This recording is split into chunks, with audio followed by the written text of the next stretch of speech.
Celebramos essa festa, a última solenidade do nosso ano litúrgico, a solenidade de Cristo, Rei do Universo. Olhar a sua coroa, olhar o seu trono, olhar o seu cetro real, é entender um pouco hoje o sentido da história. Hoje nós queremos olhar para essa figura de rei e para a sua missão. Olhar para Jesus Cristo a partir da progressão dessa expressão, daquele que no contexto bíblico é chamado Rei de Israel. Hoje nós queremos olhar para ele como Rei universal, Rei de toda a criação, Rei de toda a história. As leituras que ouvimos nos ajudam um pouco a entender que no centro da redenção, no centro dessa revelação, melhor, está a sua redenção, mistério da sua paixão, da sua morte, da sua ressurreição. É só olhando para a cruz e para a ressurreição de Cristo que nós entendemos a sua realeza. É assim que ele se revela para nós, o Filho unigênito do Pai, aquele que com o Pai e com o Espírito criou todas as coisas. Ele quis se entregar totalmente pela humanidade. Ele mesmo disse: ninguém me tira a vida, eu a dou livremente. E ele entrega a sua vida pela humanidade. É lá no trono da cruz que nós olhamos para a sua realeza, a coroa de espinhos, com a qual ele, humilhado ao extremo, se entrega como um cordeiro levado ao matadouro pela salvação da humanidade. Ora, portanto, o gênero da sua realeza é esse: a doação de si. E quem quer participar do seu reinado, quem quer entender um pouco a sua realeza, precisa participar também doando-se, vivendo a experiência do serviço ao próximo. Sem isso, nós vamos olhar para Jesus como nas monarquias em tantas partes do mundo, onde o rei é só uma figura decorativa para as solenidades, para as festas, para os cortejos. Mas no dia a dia, quem manda é o primeiro-ministro, ou é o parlamento, ou é alguma outra pessoa, não o rei. O rei é uma figura decorativa. Na minha e na sua vida não pode ser assim. Jesus não quer ser uma figura decorativa. A realeza dele na doação de si dá fim a toda a história. É aí que nós entendemos a meta da história, o sentido da história, para onde a história caminha, para o juízo universal. Tudo bem que às vezes nós nos iludimos com as cores desse mundo e até achamos que as trapaças dos homens, a maldade nos corações, todas as formas de corrupção na sociedade, a gente vai até se iludindo e achando que ninguém vê, né? Parece que a vida é uma grande injustiça. A festa de hoje quer lembrar para nós, quer lembrar para nós em qual direção a história caminha, em que meta nós estamos trilhando o rumo da nossa vida. O juízo da história está nas mãos dele. E parece que silenciosamente Deus assiste tudo isso sem fazer coisa alguma. Mas não se esqueça, Ele é o Senhor e é o juiz da história. Podemos esconder dos homens, mas não escondemos nada de Deus. Então esse é o primeiro sentido da festa de hoje. celebrar esse reino definitivo, esse reino que foi revelado para nós de forma definitiva.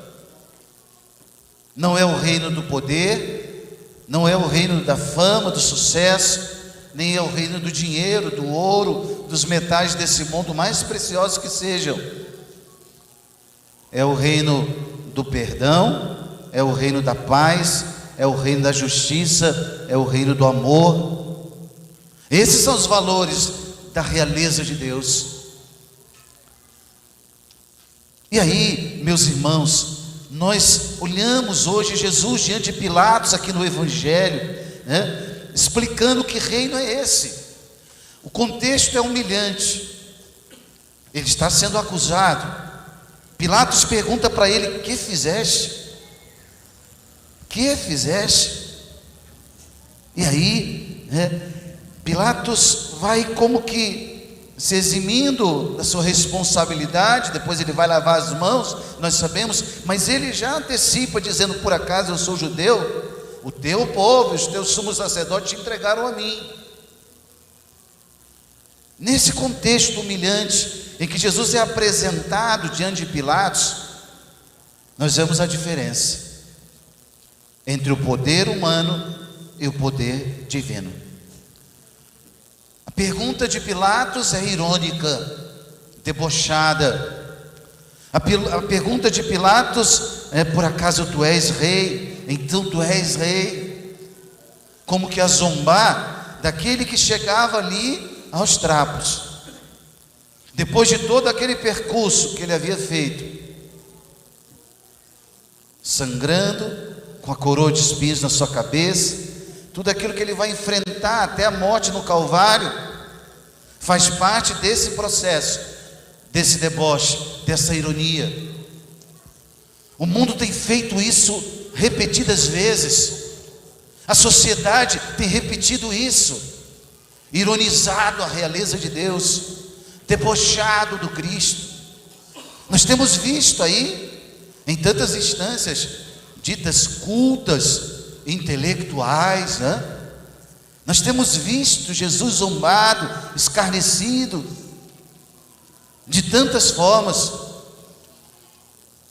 A pergunta continua: tu és rei? Vemos a diferença entre o poder humano, corrompido pelo pecado, o poder humano, na ilusão de perpetuar-se, de ser um poder eterno, manifesta a sua fragilidade. Nós vemos a diferença do poder divino.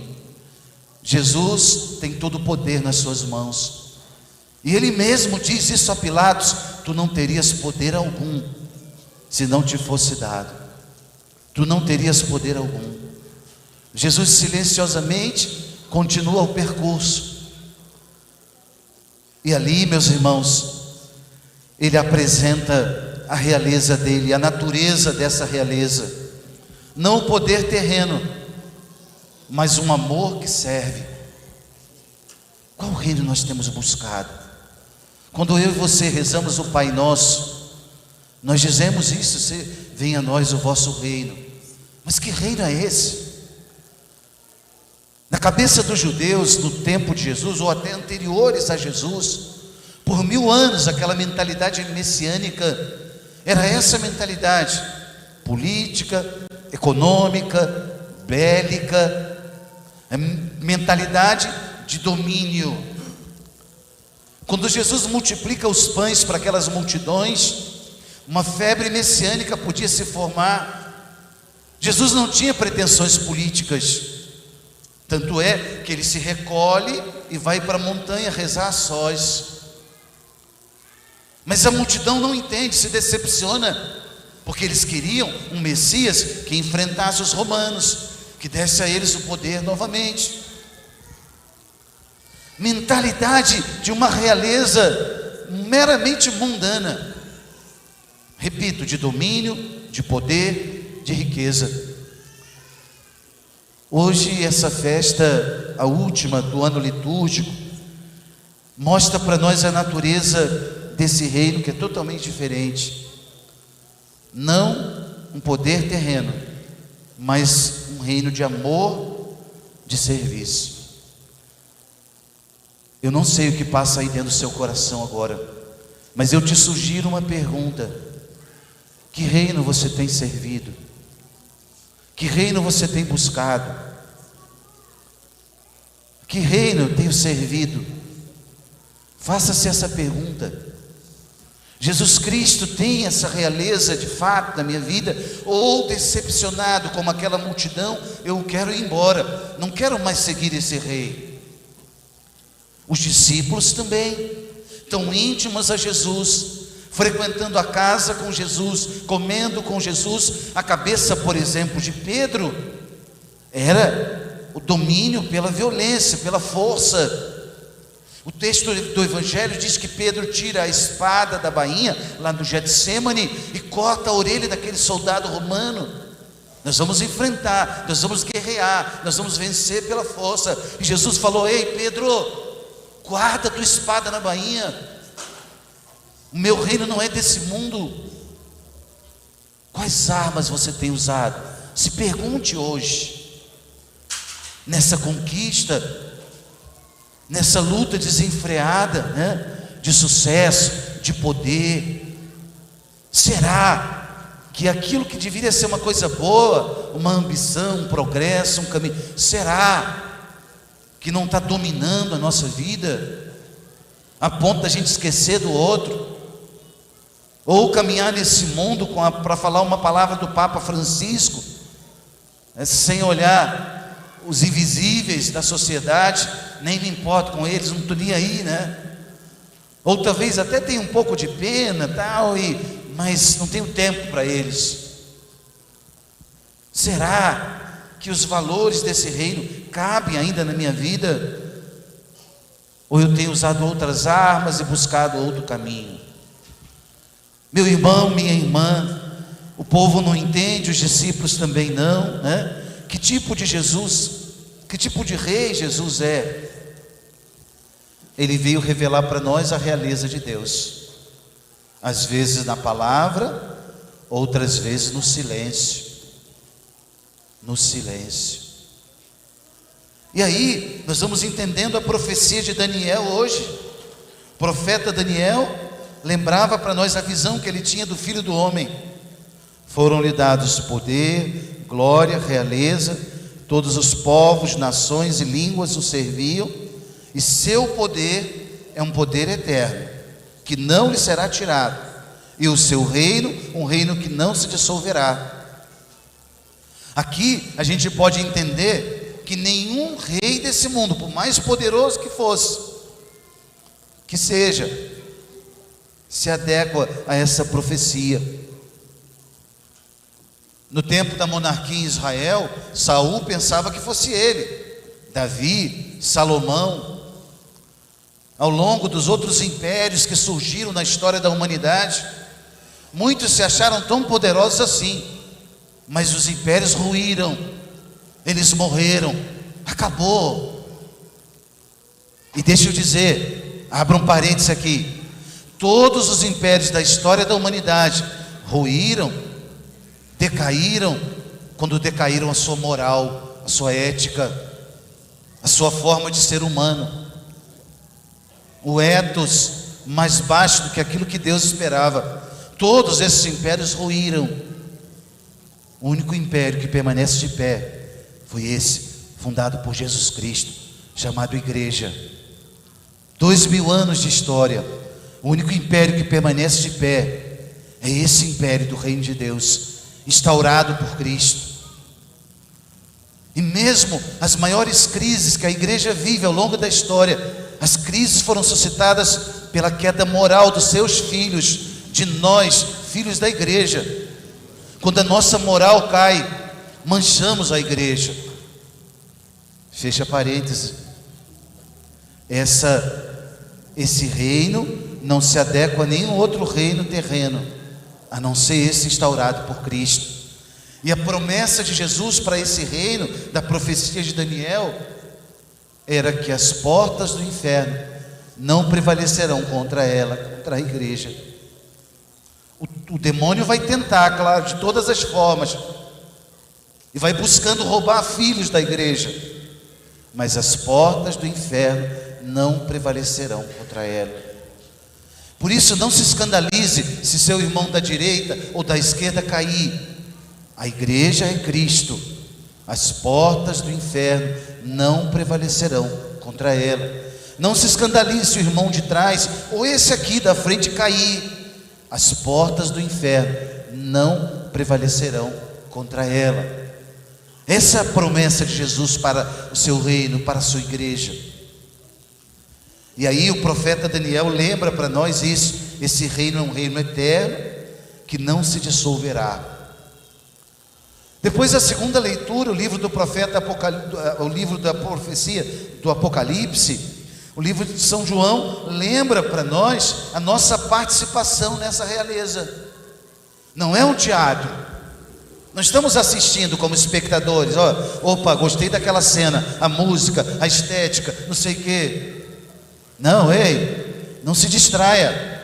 Olha para o essencial, para aquilo que Deus está te falando hoje. A tua e a minha participação foi lembrada no livro do Apocalipse hoje. Falamos de um mundo vindouro, mas quem de nós foi lá para falar sobre isso? Ninguém. Mas nós temos uma testemunha que veio de lá. O livro do Apocalipse lembrava para nós o nome dele. Jesus Cristo é a testemunha fiel. E aí, lembrava a nossa participação, porque nos ama pelo poder do seu sangue. Ele nos libertou dos nossos pecados e fez de nós um reino. Fez de nós um reino, sacerdotes para seu Deus e Pai. A Ele a glória, o poder em eternidade. Amém. Desde quando acontece o nosso batismo, eu preciso mostrar isso para você agora, lá do dia em que nós fomos levados à pia batismal, foi acendida a nossa fé nesse reino, a partir dessa grande chama aqui, que daqui a pouco vai ser acesa para os batizados. Em cada missa, em cada batizado, melhor dizendo, a igreja nos convida a olhar para Ele. Olha só, é Ele a luz. Ele é o alfa e o ômega, o princípio e o fim, o Senhor do tempo e o Senhor da eternidade. A chama viva da luz eterna de Deus brilha na nossa vida a partir da nossa união com Ele. Se eu me afasto e perco a graça, deixo morrer a graça de Deus, a chama se apaga. Eu posso perder a graça? Posso ir para o inferno um dia? Posso. Por isso a chama acesa precisa ser alimentada. O mistério da graça acontecido entre nós, no meio de nós, em nosso favor, dizia a segunda leitura de hoje. Por isso nosso ato de adoração é a missa. Viemos para a missa para quê? Padre, eu vim para a missa para, sei lá, para minha semana ser boa, para isso, para aquilo, para afastar isso, para trazer aquilo, para não sei o quê. Não, veio para a missa para adorar, declarar a soberania de Deus. As outras coisas são consequências. Para que você veio à missa? Eu vim à missa para adorar a Deus. Adorar a Deus, Ele é digno de adoração. Eu parei tudo lá fora e vim aqui para adorar a Deus. Subi ao monte que é Cristo, para que o meu louvor chegue ao Pai. A Ele a glória, diz o texto, poder em eternidade. Eu sou o alfa e o ômega, diz o Senhor, aquele que é, que era e que vem. Tudo está nas mãos dele. Eu não sei qual preocupação pode estar visitando teu coração hoje ou nesses dias, mas repita aí dentro da sua alma: Ele é o alfa e o ômega, tudo está nas mãos dele. Por isso, meus irmãos, terminando essa homilia de hoje, o nosso convite feito a nós por essa liturgia, é a nossa conversão ao reino. Jesus não te chamou e nem me chamou para ser um mero frequentador de igreja. Jesus me chamou e te chamou a converter-se ao reino. Quando ele inicia a pregação dele, o Evangelho de Marcos registra que era essa expressão que Jesus usava: metanoia. Metanoia, conversão, na língua grega, metanoia, duas palavrinhas, metanoia, metanus, mudança de mente, de mentalidade, de critérios, da minha forma de pensar. Eu tinha outras ideias antes de Cristo, mas agora Jesus chegou e eu quero identificar minha vida com Ele. E essa foi a palavra que Ele usou: convertei-vos. O reino de Deus está no meio de vós. Convertei-vos. Hoje olhar para essa festa de Cristo Rei, dizer: Jesus é o meu Rei.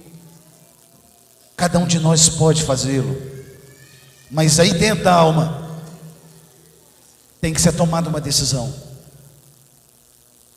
Uma decisão. Senhor, eu me coloco nesse caminho. Converte-me. Me ajuda. Aproveita que eu estou aqui, Jesus. Muda a minha forma de pensar. Muda o meu agir. Às vezes eu tenho tantas razões sem razão.